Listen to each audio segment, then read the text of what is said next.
I don't know about you all, but if you do some digging, online ammo prices are falling and everything seems calm on the surface. But we've seen this before, haven't we? The last time things felt this stable, half the calibers we relied on vanished overnight.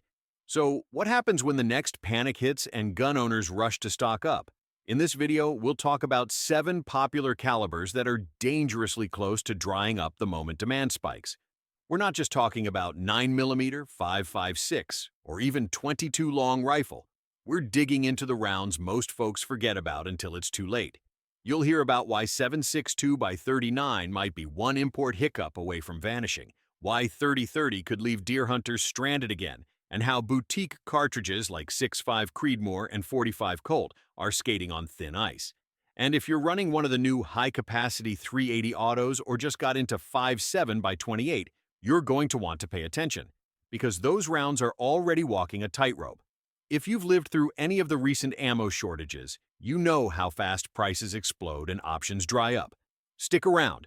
We're breaking it all down, and it could save you a serious headache later.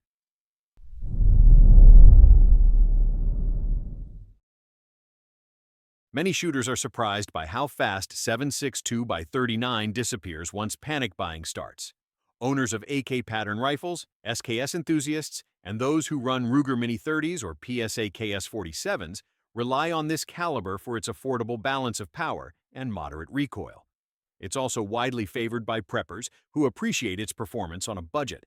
The catch is that most domestic manufacturers focus on calibers with higher commercial or military appeal, which leaves 7.62 by 39 consistently dependent on imports from Russia or Eastern Europe. That situation creates a serious vulnerability. Whenever borders close or tensions escalate, imports can be halted with little warning, and the supply on store shelves dries up rapidly. In 2020, prices climbed above 90 cents per round. 1 year later, the Russian ammo ban hit, and buyers who had not planned ahead paid through the nose when they could find any stock at all. The market looks calm right now. Prices have settled at 45 cents per brass-cased round as of April 10, 2025, which is an all-time low, beating the long-term average of 59 cents by a healthy margin. It's tempting to believe it will stay at that level for the foreseeable future, but the lessons of past shortages indicate otherwise.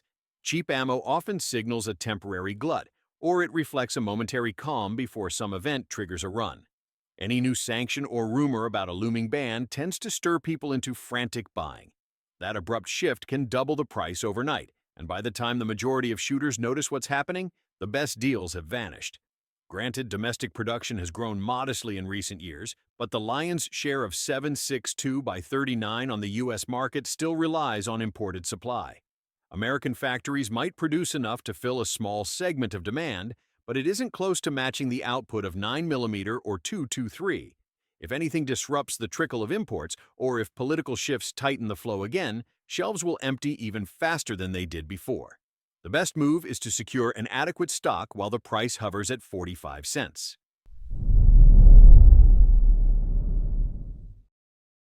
Hunters loyal to lever-action rifles often refer to the 30-30 as the quintessential brush round for deer. It has been a consistent part of the American shooting culture for more than a century. The design remains ideal for close to mid-range shots, and folks who take game at moderate distances trust its dependable performance. Yet 30-30 doesn't receive the same year-round production attention as 9mm or 2.23. Manufacturers gear up for hunting season, then slow down once that window closes. If anything triggers sudden demand, such as a regulatory concern or a spike in raw materials, the market can shift in a hurry. Gaps in production show up on the shelves quickly, leaving hunters with few options and high prices. This caliber saw painful highs in 2021, with per-round costs sometimes exceeding $3. Serious outdoorsmen found themselves paying an arm and a leg just to get through deer season, which priced some folks out of the market. Prices inched downward through 2022 and 2023, but there was no dramatic crash. Instead, the cost came down in fits and starts, often resting above $1 per round. As of April 10, 2025, the average sits at 99 cents, which is roughly 30% below the 4-year average of $1.40. It may seem like a bargain, but the availability remains delicate. The 30-30 market has fewer manufacturers loading that cartridge, and there isn't a wide variety of SKUs. If a main supplier runs into trouble, whether it's a material shortage, shipping backlog, or a focus on other cartridges, there aren't many alternatives to fill the void. Demand will spike if traditional rifles gain even more popularity. Some states have become stricter about semi-automatic firearms, prompting shooters to revisit lever guns.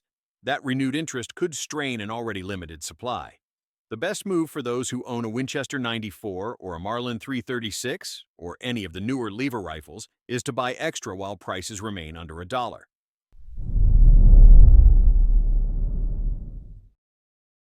Long-range precision has drawn a growing number of shooters into 6.5 Creedmoor. The cartridge delivers flatter trajectories and gentler recoil than older 308-based rounds, making it highly attractive for those who shoot steel targets or want ethical kills at distances beyond a few hundred yards. It has also become a popular option in precision rifle competitions, so the user base is broader than ever. However, it's a more specialized round than the mainstream pistol and intermediate rifle cartridges. Factories must invest in match-quality bullets, top-tier brass, and carefully measured powder charges. That degree of specialization creates production bottlenecks. When the market surges for 6.5 Creedmoor, manufacturers cannot easily pivot large assembly lines to meet demand. In 2021, the price hovered around $2 a round after some supply chain breakdowns made components harder to secure. Shelves in local gun shops sometimes had only a few boxes, if any, and online vendors ran dry in days whenever a new batch arrived. The downward trend began in 2022, and by early 2025, it settled around 70 cents, which is 37% below the 4-year average of $1.12. That improvement has given many Creedmoor shooters hope for a stable supply, yet the chart suggests the market remains delicate. There's been a plateau from about 65 to 80 cents, with fluctuations pointing to a sensitive balance. Demand for 6.5 Creedmoor is not going away. Manufacturers continue to introduce new bolt-action and semi-auto rifles in this chambering, which entices shooters who want excellent ballistics out to 1,000 yards and beyond. The risk of a sudden shortage is high because the supply pipeline is neither broad nor robust, and if panic ramps up, the cost could double.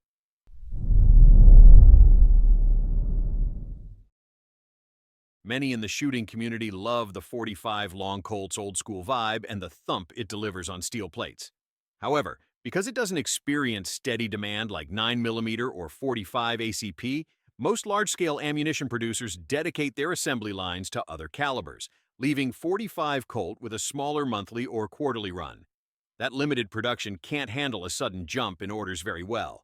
Around mid-2021, it wasn't unusual to see it crest at $2 a round, with some loads costing $2.19.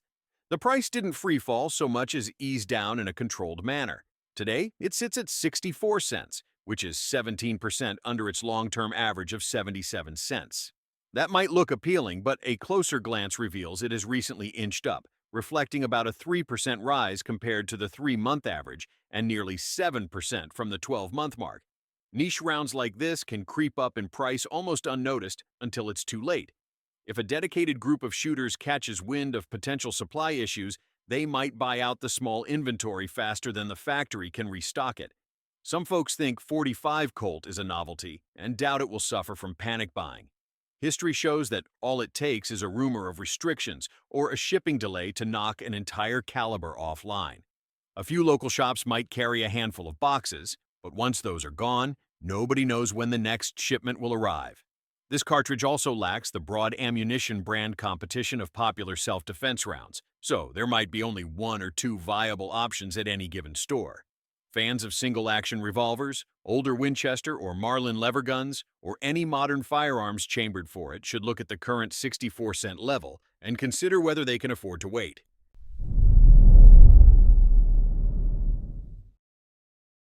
People who love 5.7x28 are drawn to its unique performance, combining high velocity with low recoil. The FN 5.7 pistol and P90 sparked that interest, but other models like the Ruger 57, PSA Rock, Smith & Wesson M&P 5.7, and Kel-Tec's brand new PR 57 have broadened the user base significantly. This niche cartridge has long been touted for its armor-piercing capabilities in certain loadings, though civilian versions are typically restricted to sporting or defensive use. Regardless, interest keeps growing, and that places pressure on a manufacturing network that isn't big to begin with. In April 2021, it cost $1.75 per round, which stunned many shooters accustomed to typical pistol ammo prices. The cost gradually dropped under a dollar by mid-2022, then settled around 32 to 40 cents since late 2023. The current rate of 40 cents is 38% below the all-time average of 65 cents and a stone's throw from its historical low of 32 cents. That might be a sweet deal if supply remains steady, but even mild disruptions can empty shelves. A single big purchase order from a government agency or a wave of hype in the gun press can drive up demand. Most shops only carry a handful of boxes, and when they sell out, back orders from the small handful of manufacturers can take a long time to fulfill. This round isn't produced on the same scale as 9mm or 45 ACP, so restocking often moves at a glacial pace. One unexpected spike in interest, such as a popular YouTuber featuring a new 5.7 carbine, can trigger widespread buying that leaves the market dry in a hurry. Enthusiasts who plan to stick with 5.7 might want to get in at 40 cents while it remains there.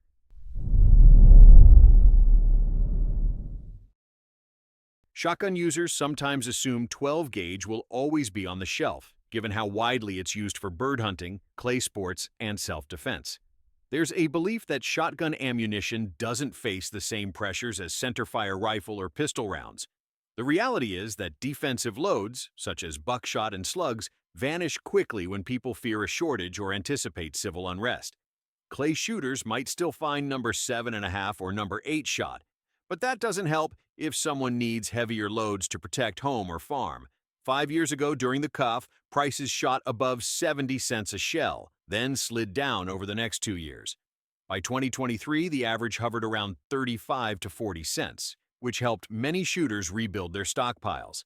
Now it's at 34 cents, which sits about 13% under its long-term average of 38 cents. It's a relief for anyone tired of paying high markups, but that stability is fragile. Whenever raw material prices increase or rumors of new bans swirl, 12-gauge can jump in cost, especially the sought-after shells for home defense or big game hunting. Manufacturers do keep producing shot shells, but they channel many resources toward rifle and pistol ammo in a panic, because that's where the highest demand spikes occur.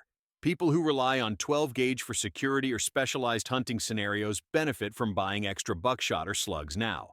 Stores may have birdshot in large quantities, but that doesn't replace the heavier loads that vanish when panic sets in.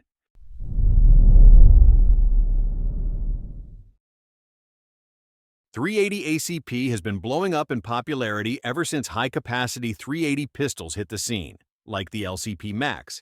And now, with the Beretta 80X Cheetah and Smith & Wesson's new Bodyguard 2.0. Stepping in, demand's climbing even higher. Seniors and new shooters favor the .380 Auto for manageable recoil, and some seasoned carriers like its smaller footprint compared to a 9mm subcompact. Yet many of these folks keep only a limited stash, focusing on comfort rather than preparedness. In 2020, the price skyrocketed to $1.47 at peak, fueled by new owners snapping up everything for self-defense. The climb back down was slow, reflecting the difficulties manufacturers face when trying to balance .380 production against more profitable or higher demand calibers like 9mm and .223. By April 2025, .380 has landed at 27 cents per round, which is 27% below its all-time average of 39 cents, but marginally higher than its 3-month average. The data shows a slight upward drift.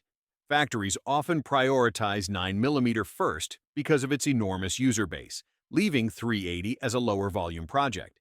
If another panic arises, assembly lines will scramble to crank out the best-selling handgun calibers, and .380 could wind up in short supply again. That scenario pushes up the cost of any remaining defensive loads. People who use .380 specifically for personal protection generally don't want to settle for cheap range ammo, so that drives up demand for premium hollow points even more. Buying a few extra boxes at 27 cents may not feel urgent, but waiting until social media buzz or legislative chatter sets off another spree can be costly. And that's all I have for you in this video. The time to act is before the market shifts, when prices are low and shelves are full.